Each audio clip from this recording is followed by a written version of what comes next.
अभिवादन स्वीकार। एक बार फिर से स्वागत है आपका आपके अपने YouTube चैनल उत्तराखंड एग्जाम गुरु में। जैसा कि आप जानते हैं, हमने जो भारत सरकार की योजनाएं हैं उनसे संबंधित एक सीरीज स्टार्ट की है, जिसमें हमने अभी तक जो योजनाएं पढ़ ली हैं वो है मनरेगा। मनरेगा हम पढ़ चुके हैं, आप लिस्ट में जाके देख सकते हैं। NRLM हमने पढ़ लिया है। इसके अलावा NULM भी हमने पढ़ लिया है।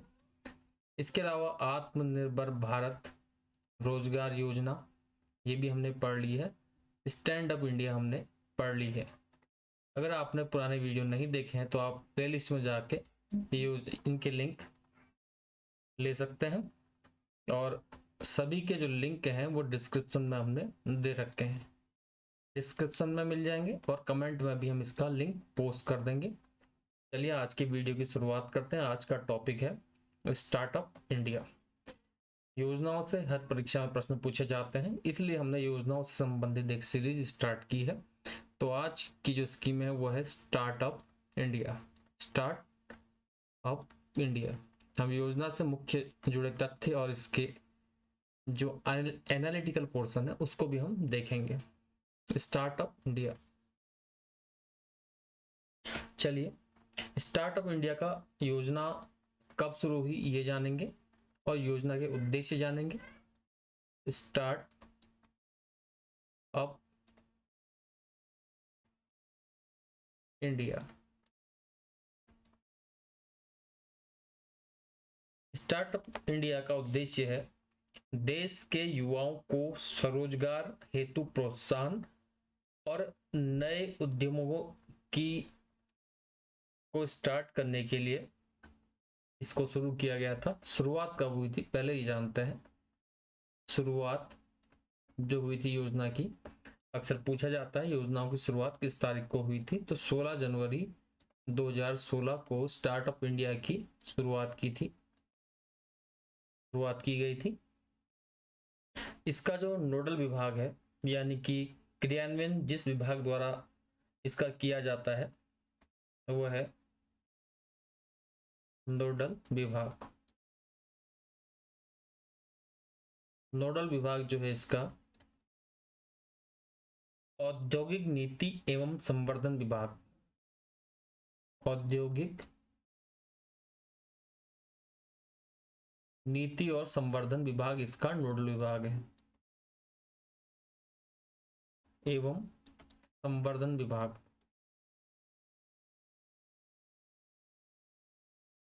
संवर्धन विभाग जिसको हम शॉर्ट में लिखते हैं DIPP। DIPP भी इसको लिखते हैं। ये नोडल विभाग हो गया, ये शुरुआत हो गई, हमने देख ली। अब भारत के जो ग्रामीण क्षेत्र हैं, ग्रामीण क्षेत्रों में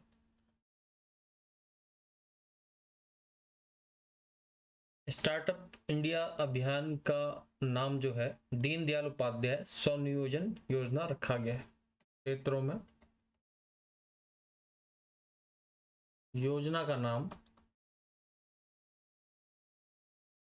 नाम जो है वो रखा गया है दीनदयाल उपाध्याय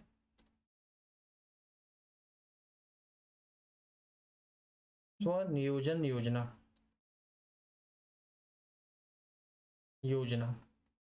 योजनाएं हम सभी विस्तार से पढ़ रहे हैं, ताकि किसी भी योजना से कोई भी प्रश्न किसी भी परीक्षा में न छूटे।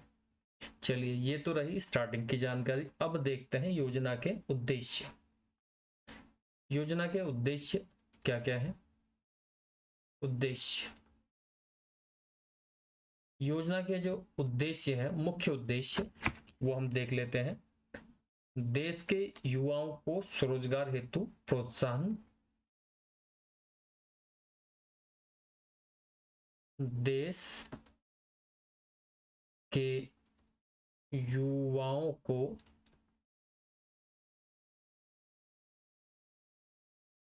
स्वरोजगार हेतु प्रोत्साहन। स्वरोजगार हेतु प्रोत्साहन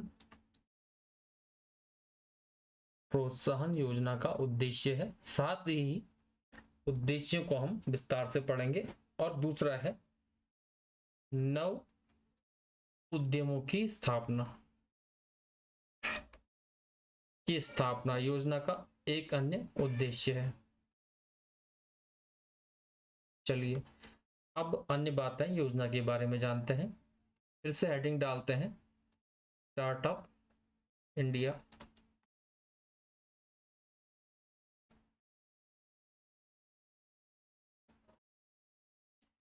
उद्देश्य, अन्य उद्देश्य भी देख लेते हैं। नवोन्मेष को बढ़ावा देना, नवोन्मेष को बढ़ावा देना भी योजना का उद्देश्य है। इसके अलावा जो अन्य उद्देश्य हैं योजना के वो देख लेते हैं।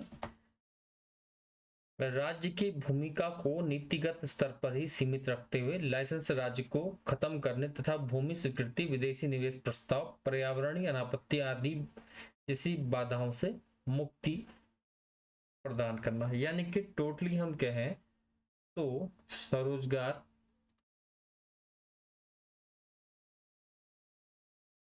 स्वरोजगार के अतिरिक्त नव उद्यमों की स्थापना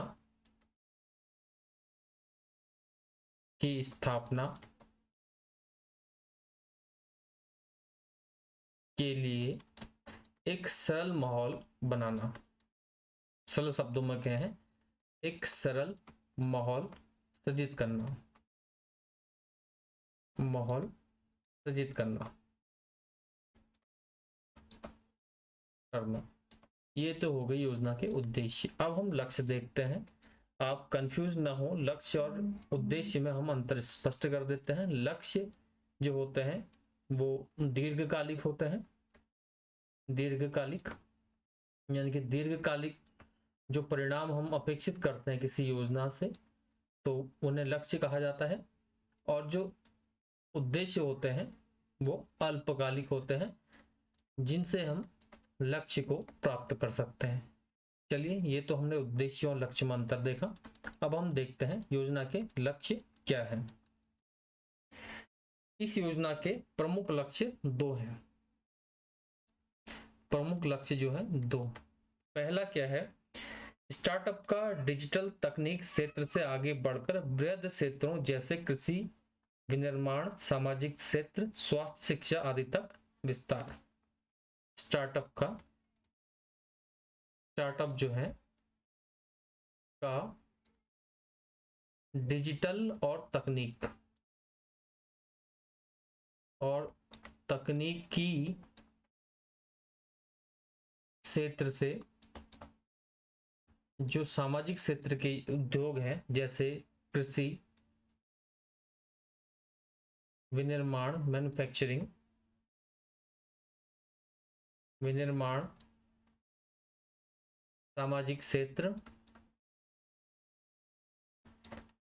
क्षेत्र के अलावा स्वास्थ्य और शिक्षा में विस्तार। स्वास्थ्य और शिक्षा में विस्तार भी योजना का उद्देश्य है, लक्ष्य है। दूसरा जो लक्ष्य है योजना का वह है वर्तमान के टीयर 1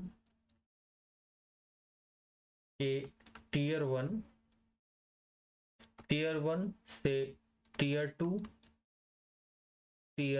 2 तथा टीयर 3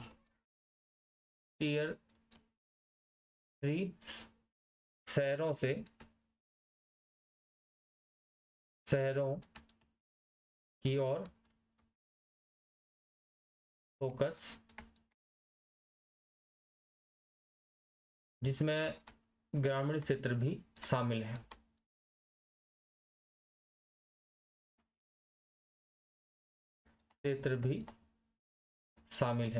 चलिए अब इसको हम समझ लेते हैं। ये हमने क्या बताया, नवोन्मेष को बढ़ावा करना यानी कि नवाचार को बढ़ावा करना।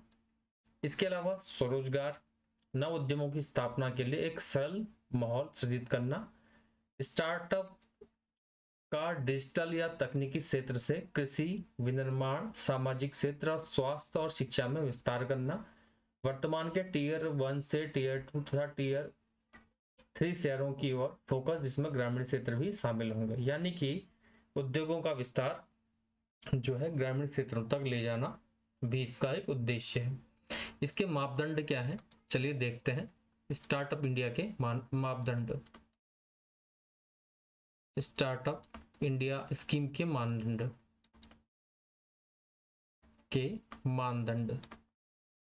चलिए हम मानदंडों पर बात करते हैं। जो पात्रता कह सकते हैं, मानदंड कह सकते हैं। जो कंपनी या संस्था बनेगी उसका गठन भारत में होना चाहिए। गठन या पंजीकरण जो है भारत में होना चाहिए, यानी कि हमारी कंट्री में होना चाहिए। दूसरा जो है,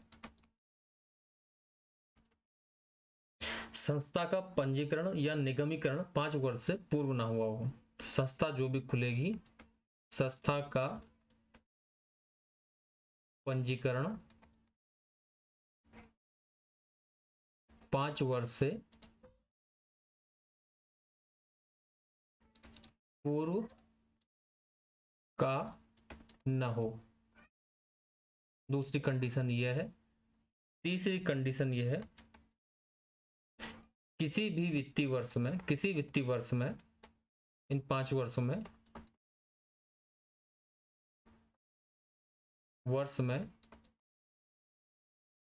कंपनी का जो वार्षिक टर्नओवर है, यानी कि कुल व्यापार है, वार्षिक कारोबार या टर्नओवर जिसे कहते हैं, टर्नओवर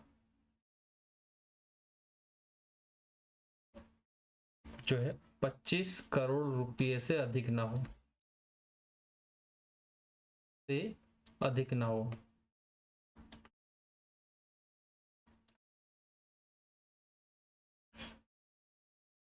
इसके अलावा जो मेन मापदंड है, कंपनी प्रौद्योगिकी यानी कि टेक्निक या बौद्धिक संपदा आधारित नए उत्पादों, प्रक्रियाओं तथा सेवाओं के नव प्रवर्तन, विकास, अनुप्रयोग, वाणिज्य के संबंध में कार्य कर रही हो।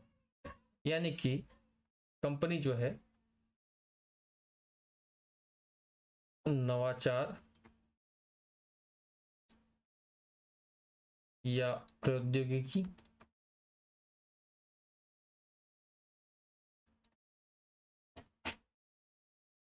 के क्षेत्र में अनुप्रयोग कर रही हो।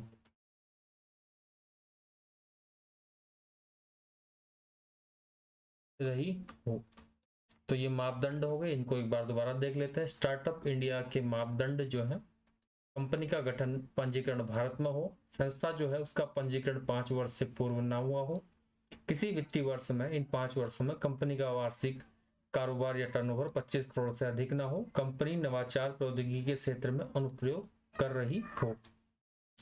चलिए अब हम कार्य योजनाएं देखते हैं। वर्क प्लान जो है स्टार्टअप के लिए क्या क्या रखे गए हैं। कार्य योजनाएं या वर्क प्लान,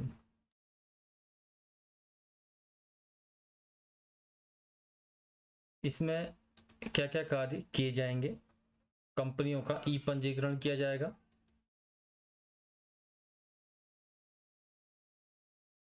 कंपनियों का ई पंजीकरण यानी कि इलेक्ट्रॉनिक पंजीकरण। इसके अलावा स्व प्रमाणन प्रणाली की शुरुआत, सेल्फ ऑथेंटिकेशन भी इसे कह सकते हैं, स्व प्रमाणन प्रणाली की शुरुआत।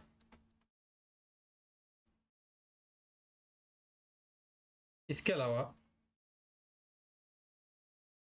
एक समर्पित वेब पोर्टल इसके लिए लॉन्च किया जाएगा। समर्पित वेब पोर्टल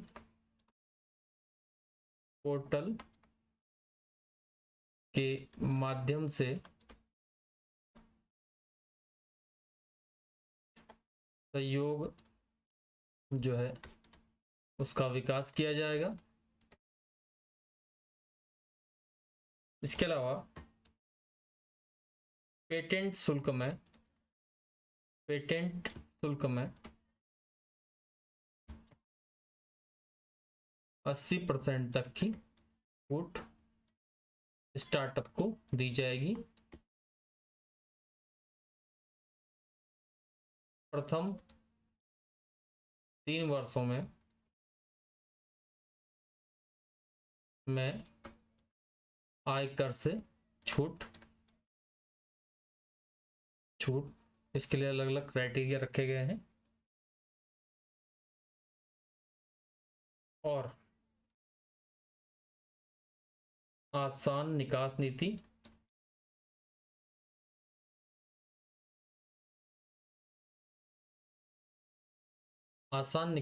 के अलावा महिला अभ्यर्थियों या उद्यमी हेतु विशेष व्यवस्था। महिला अभ्यर्थियों हेतु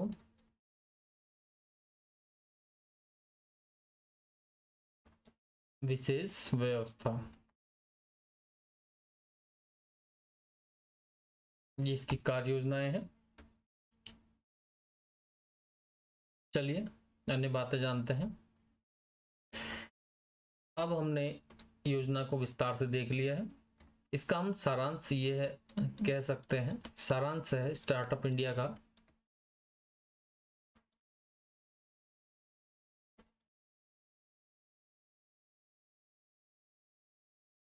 स्टार्टअप इंडिया का उद्देश्य तथा कार्य योजनाएं भारत में वैश्विक स्तर पर स्टार्टअप हब बनाने की क्षमता रखती है। इसलिए इसका उद्देश्य हम जान चुके हैं। तो सारांश ये है 16 जनवरी 2016 को योजना की शुरुआत की गई स्टार्टअप इंडिया की। भारत को एक स्टार्टअप हब बनाने के लिए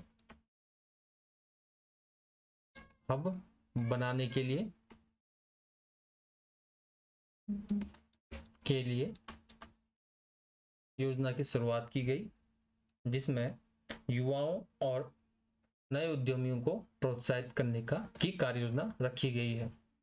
इस प्रकार हमने स्टार्टअप इंडिया को देख लिया है। इसी प्रकार हम भारत सरकार की अन्य योजनाओं को भी आने वाली वीडियोस में पढ़ेंगे। और जो योजनाएं हमने पढ़ ली है मैंने पहले भी बताया, उसका लिंक हम डिस्क्रिप्शन में दे देंगे। फिलहाल इस वीडियो में इतना ही। अगर आपको वीडियो पसंद आई तो अपना सजेशन जो है नीचे कमेंट में लिखें। आपको अच्छा या बुरा जैसा भी लगा आप कमेंट जरूर करें, जिससे हमारा उत्साहवर्धन हो। अगर आप चैनल पर नए हैं तो चैनल को सब्सक्राइब करें और वीडियो को लाइक करें। Thank you very much.